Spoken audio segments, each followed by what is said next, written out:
فطرت کو لگام ڈالنے کی ذمہ داری کس کی ہے؟ والدین کی نا؟ چلو پھر تم ڈال لو لگام۔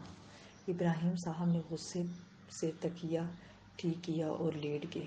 فائقہ نے لب بھینچ کر انہیں دیکھا۔ خاموشی میں اعصاب کچھ پرسکون ہوئے تو گھبرا کر پوچھنے لگیں، ابراہیم کیا میں نے کچھ زیادہ کر دیا؟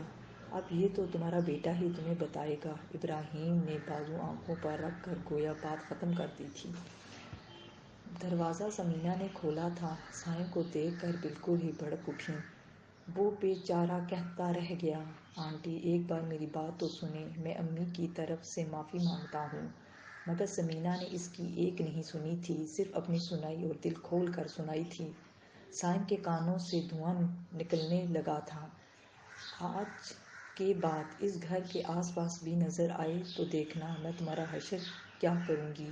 میری معصوم بچی کو بدنام کر کے رکھ دیا۔ تمہاری ماں 100 بار میری دہلیز پر ناک رگڑے تو بھی زبیریہ کا رشتہ نہ دوں۔ دروازہ صائم کے منہ پر بند ہوا اور ساتھ ہی اس کا کھلا منہ بھی۔ غصے میں جھنجھلاہٹ کے ساتھ وہ گھر واپس آیا۔ شکر ہے فائقہ سامنے نہ تھیں، ورنہ ماں کے ساتھ مزید بدتمیزی کر جاتا۔ زبیریہ کا نمبر ملایا مگر وہ بھی بند جا رہا تھا۔ کمرے کی ہر چیز تتر بتر تھی، حتیٰ کہ الماری کے کپڑے تک زمین پر پڑے تھے۔ خود وہ اتنے ہی بکھرے حلیے کے ساتھ بیڈ پر اوندا پڑا تھا، پاس پڑے گٹار پر بے خیالی میں انگلیاں مارتا۔ وہ اس وقت ابراہیم کو اتنا برا لگا کہ دل چاہا ایک بار تو چپل اتار کر اپنے ابا جی کی زبان میں اس سے بات کرے۔ فائقہ نے یہی بات سمجھا کر بھیجا تھا کہ خدا کے واسطے اپنے ابا جی کے انداز میں بات نہ کیجیے گا۔ صائم وہ ان کے پکارنے پر بھی ٹس سے مس نہ ہوا، انگلیاں بددستور حرکت میں تھیں۔ اپنے ابا کو ایک طرف کر کے میری بات سنو، انہوں نے دانت پیستے حتی المکان لہجہ نرم رکھنے کی صحیح کی۔ باپ کو ایک طرف ہٹا دیا تو بات کس کی سنوں گا؟ صائم سیدھا ہوا اور ابراہیم نے توق کے ساتھ غصے کو حلق میں اتارا تھا۔ ماں کے ساتھ اتنا مس بہیو کیوں کر رہے ہو؟ اور جو انہوں نے زبیریہ کے گھر والوں کے ساتھ کیا، تمہیں لوگوں کی پرواہ ہے؟ میں نے کیا کیا ہے؟ وہ جھٹکے سے کھڑا ہوا، اس کا قد باپ سے 2 انچ اوپر ہی تھا۔ انہوں نے خود کو اندر سے کمزور پڑتے محسوس کیا۔ صائم کی سرخ آنکھوں میں کوئی لحاظ مروت نہ تھی، شاید وہ تنہائی میں روتا رہا تھا۔ اس کے اندر شفقت نے تڑپ کر انگڑائی لی۔ صرف اپنی پسند کا اظہار ہی کیا ہے، اس میں برائی کیا ہے؟ اس نے تمہارے دوست کو بھی۔ ابراہیم کا لہجہ پست تھا۔ وہ سب میری غلطی تھی، میری وجہ سے زیبی کو وہ سب فیس کرنا پڑا۔ اس نے غصے سے بات قطع کی۔ ابراہیم نے پاس آ کر صائم کے ماتھے پر بکھرے بال سنوارنا چاہے مگر جھجک کر کھڑے ہو گئے۔ وہ جب سے جوان ہوا تھا یہ لاڈ پیار تو کبھی کیا ہی نہ تھا۔ ایک بار اس کے دوستوں کے سامنے یہ حرکت کر بیٹھے تھے۔ وہ چڑ گیا، بابا میں بڑا ہو گیا ہوں، پلیز یہ بچوں والے لاڈ میرے دوستوں کے سامنے مت کیا کریں۔ چلو مان لیا وہ لڑکی بہت اچھی ہے، لیکن ہم ابھی سے یہ فیصلہ تو نہیں کر سکتے کہ تمہاری شادی اسی سے ہوگی۔ ابھی تم نے اپنا کالج اسٹارٹ کیا ہے، لمبا سفر ہے، اس دوران نہ جانے کتنی لڑکیاں تمہاری زندگی میں آئیں گی، کالج، یونیورسٹی، کیریئر، تم ہر اچھی لڑکی سے شادی کے لیے تیار ہو جاؤ گے۔ پاپا میں صائم اس عمر کے فیصلے اتنے پختہ نہیں ہوتے۔ پاپا میں اس سے محبت کرتا ہوں، کم از کم آپ میرے اور زبیریہ کے ریلیشن شپ کو تو سمجھیں۔ اس نے جس بے باکی سے اعتراف کیا انہیں غصہ ہی آ گیا۔ کیا ریلیشن شپ؟ ٹائم پاس کا بہانہ، سستے جذبات کی تسکین۔ اس پر بات کر دیا سمجھاؤ تو ایک سے ایک دلیل لے آئیں گے۔ ایک وہ دور تھا کہ لڑکے لڑکی کے تعلقات پر خاندان کے خاندان ڈوب مرتے تھے۔ ہاں تو اب وہ دور نہیں رہا۔ میری ایک بات کان کھول کر سن لو۔ ابراہیم کے اندر ان کے ابا جی کی انگڑائی لے کر جاگے۔ زبیریہ، میوزک اب ایک طرف رکھو، جب شادی کی عمر آئے گی تو دیکھ بھی لیں گے اور تم سے پوچھ بھی لیں گے۔ سنا تم نے؟ وہ غصے سے وارننگ دے کر کمرے سے ہی باہر نکل گئی۔ مزید دماغ کھپانا ضیاء لگتا تھا۔ سن لیا؟ سائم نے غصے سے تکیہ اٹھا کر زمین پر دے مارا تھا۔ زیبی بے دلی سے دانیال کی لائی ہوئی چیزیں دیکھ رہی تھی۔ بیگز، پرفیومز، جیولریز، اتنی لمبی لسٹ تھی، مگر اب دل میں خوشی نہ تھی تو اتنی مہنگی چیزیں بیکار لگ رہی تھیں۔ تمہاری وجہ سے گھر میں کتنی ٹینشنز پھیلی ہوئی ہے۔ گھر والوں سے زیادہ روشانے کے ہاتھ پیر پھولے تھے۔ اس نے پورے 2 دن زیبی سے بات نہیں کی تھی۔ شاید وہ زیبی سے زیادہ معاملے کی نزاکت کو سمجھتی تھی۔ آج بات کی تو لیکچر شروع کر دیا۔ زیبی نے بے دلی سے خود پر پرفیوم چھڑکا۔ گھر والے کب تک تم پر ٹرسٹ کرتے رہیں گے؟ کبھی نہ کبھی تو بات کھل ہی جائے گی۔ اور تم دونوں بارش میں کیا کر رہے تھے جو آنٹی فائقہ اتنا بھڑک اٹھیں؟ پھر وہی قصہ۔ زیبی جھنجھلا گئی۔ کچھ نہیں کر رہے تھے، آنٹی کو تو مجھ سے خدا واسطے کا بیر ہے۔ جب بھی موقع ملا کوئی نہ کوئی بات سنا دیتی تھیں۔ زیبی اب بھی سنبھل جاؤ۔ اور کتنا سنبھلوں؟ 3 دن سے سائم کی شکل نہیں دیکھی۔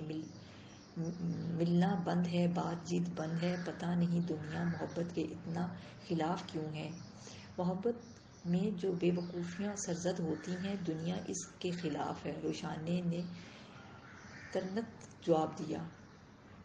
اچھا اب بس بھی کرو روشانے، اور کتنا ڈانٹو گی؟ زیبی چڑ کر بولی تو روشانے جھنجھلا کر کمرے سے نکل گئی۔ شاید اسے اندازہ ہو گیا تھا کہ وہ بھینس کے آگے بینگ بجا رہی ہے۔ روشانے کی شادی کی تاریخ طے ہو گئی تھی۔ دن تھوڑے اور تیاریاں بہت تھیں۔ دن رات بازاروں کے چکر لگ رہے تھے تو قدرتی طور پر زبیریہ کی طرف سے سب کی توجہ ہٹ گئی۔ یوں بھی اس دن کے بعد سے سائم کو کسی کو نظر ہی نہیں آیا۔ بالکونی کا دروازہ تو کھلا تھا جو بازار جانے سے پہلے روشانے لاک کرنا بھول گئی تھی۔ تبھی تو دونوں آمنے سامنے تھے۔ تمہارا موبائل کہاں ہے؟ سائم نے پوچھا۔ روشانے کے قبضے میں رہتا ہے۔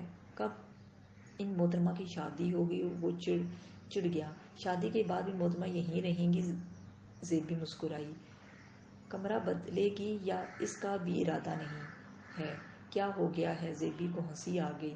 شکر ہے تمہاری مسکراہٹ تو دیکھی۔ سائم اندر تک پرسکون ہوا تھا۔ فائقہ آنٹی نے میرے بارے میں بہت بری باتیں کہی ہیں۔ امی کئی بار روئی تھیں۔ زیبی سنجیدہ ہو گئی۔ جانتا ہوں، اسی لیے تو معذر کرنے آیا تھا۔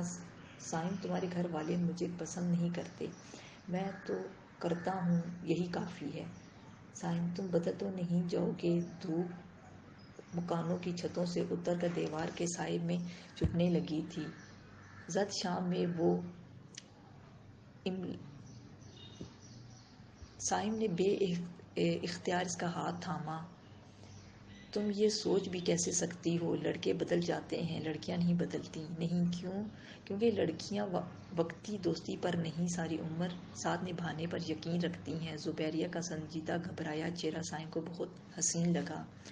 زیبی اس سے قبل کہ وہ اس کی ہتھیلی پر یقین کا لمحہ رکھتا، نیچے سے آوازیں آنے لگی تھیں۔ زیبی گھبرا کر پیچھے ہٹی۔ مجھے جانا ہوگا۔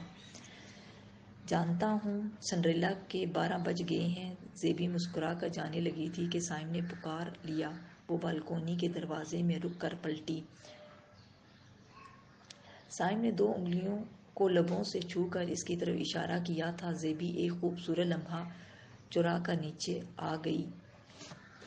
زرد شام اس کے دل میں اداسی نہ بھر سکی تھی۔ پورے گھر میں سفید اور پیلے پھولوں سے آرائش کی گئی تھی۔ آرائش صرف گھر کے اندر تھی اور زبیر صاحب کو نمود و نمائی سے سخت نفرت تھی۔ لڑکیوں نے ڈھولک پیٹ پیٹ کر ہتھیلیاں سرخ کر لی تھیں، مگر مجال ہے کسی کو گانے کا ایک بول بھی پورا آتا ہو۔ ایک ہمارا دور تھا، ایک کاپی پر سارے مشہور گانے لکھے ہوتے تھے۔ ساری رات ڈھولک بجاتے رات ختم ہو جاتی، مگر گانے ختم نہ ہوتے تھے۔ ساجدہ کی باتوں پر روشانے منہ موڑ کر مسکرانے لگی۔ مائیوں کے پیلے غرارہ سوٹ میں میک اپ کے بغیر چہرہ معصومیت اور شرمیلے پن کے امتزاج سے چمک رہا تھا۔ بس بہت ہو گیا، زیبی کو بلاؤ، اب ڈانس کریں۔ ایک کزن نے ڈھولک کھسکائی۔ وہ نو میک اپ کے لیے ڈھیر سارا میک اپ منہ پر تھوپ رہی ہوگی۔ دوسری ہنسی۔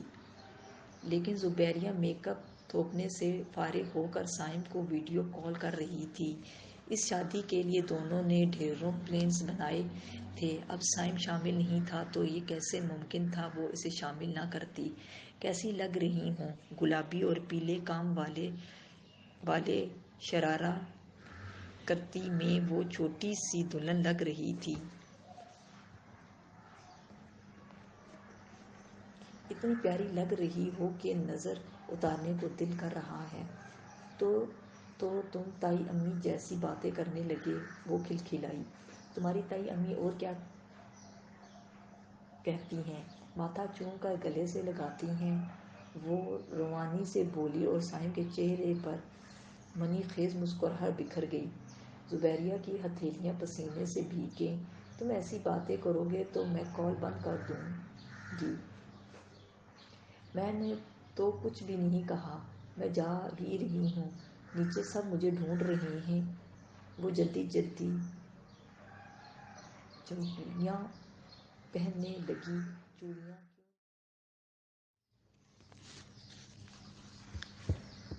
تم نے تو دلانی ہی نہیں۔ اس نے سامنے آئینے میں اپنا جائزہ لیا۔ ہاں میں لے آتا اور ساتھ دانیال بھائی کے تھپڑ بھی کھاتا۔ وہ محبت ہی کیا جس میں رسک نہ ہو۔ زیبی نے جولی باکس کے ساتھ رکھا سیل فون اٹھایا۔ اوکے، سائم نے کال کاٹ دی تھی۔ اس کا کیا مطلب ہوا؟ زیبی اس بات پر الجھی۔ تبھی اس کی نٹکھٹ سی کزن نے ہلّا بول دیا، سب نے مل کر گروپ ڈانس جو کرنا تھا۔ تائی امی، مائیوں کا رنگ پیلا کیوں ہوتا ہے؟ زیبی نے روشانی کے پاس بیٹھتے ہی سوال کیا۔ وہ مسکرا دیں۔ پیلا رنگ بہار کی علامت ہے، خوشی و شادمانی کا رنگ ہے، آنے والی زندگی میں خوشیوں کی نوید ہے۔ اور اپنی دھیمی آواز میں گنگنانے لگیں، مہیا وے سرسوں ابھی پھولی ہے، وہ پہلی نظر تیری بھولے گی نہ بھولی ہے۔ سب کھلکھلا کر ہنسے اور آواز سے آواز ملانے لگے۔ روشانی دوپٹے میں چھپ کر اپنی مسکان چھپانے لگی۔ زبیریہ کے موبائل کی اسکرین چمکی۔ اپنے کمرے میں آؤ۔ یا اللہ، اب یہ کیا کرنے والا ہے؟ زیبی نے چور نظروں سے ارد گرد دیکھا، سب کے سب محو تھے۔ وہ چپکے سے کھسکی۔ کمرے میں اس کے بیڈ پر کوسوں خزاں کے ساتوں رنگ بکھرے تھے۔ اتنی چوڑیاں! کانچ کی نازک چوڑیوں سے منعکس ہوئی شعاعیں اس کی آنکھوں کو جگمگا رہی تھیں۔ زیبی بیڈ کے کنارے بیٹھ گئی۔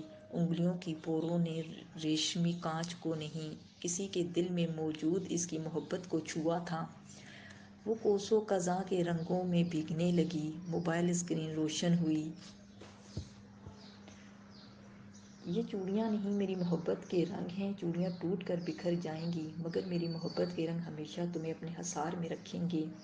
زبیریہ نے سر اٹھا کر دیکھا۔ اس کے کمرے میں موجود ساری کزن سو چکی تھیں، آڑی ترچھی، کوئی یہاں کوئی وہاں۔ وہ خاموشی سے ننگے پاؤں ان سب کو پھلانگتی لانج میں آ گئی۔ دلہن کے لیے سجائے مائیوں کے جھولے پر اس وقت ساجدہ بیگم خراٹے لے رہی تھیں۔ اور اگر میں یہ جھولا زور سے ہلا دوں؟ زیبی کو اس خیال سے ہی گدگدی ہوئی۔ ہونٹوں پر پھوٹتی ہنسی کو دباتی وہ کچن کی طرف مڑ گئی۔ بچا ہوا کھانا سمیٹا جا چکا تھا۔ زیبی نے باربیکیو کے سارے لوازمات ایک پلیٹ میں بھرے اور اوون چلا دیا۔ چوڑیاں ٹوٹ کر بکھر جائیں گی، مگر میری محبت کے رنگ ہمیشہ تمہیں اپنے حصار میں رکھیں گے۔ اپنی کلائی میں پہنی چوڑیوں کو دیکھ کر مسکرائی۔ اسی رازداری سے وہ ٹرے اٹھا کر بالکونی میں آئی تو ایک لمحے کو ببھوت رہ گئی۔ نومبر کی سرد رات کے تاریک آسمان پر لالٹین روشن تھی۔ وہ خاموشی سے انہیں اوپر ہی اوپر جاتے دیکھتی رہی اور سائم اس کو۔ پھر اس نے ہاتھ میں پکڑی کاغذ کی قندیل فضا کے سپرد کی۔ زیبی نے مڑ کر اسے دیکھا۔ ہوا کی شرارت سے اس کی فراخ پیشانی پر بال بکھر رہے تھے۔ زیبی پاس آئی تو سائم نے اس کی چوڑیوں کو چھوتے ہوئے آنکھوں میں جھانکا۔ کتنی پیاری آنکھیں ہیں تمہاری، ہزاروں جگنوں کی روشنی جیسے چرا لی ہو۔ کتنی قندیلیں ان میں جلی بجھی ہوں گی۔ اور ایک ہمارا بیچارہ دل، نہ جلتا ہے نہ بجھتا ہے، بس اس کی آنکھوں میں ڈوب جاتا ہے، نہ جلتا ہے نہ بجھتا ہے ایک ہمارا بیچارہ دل۔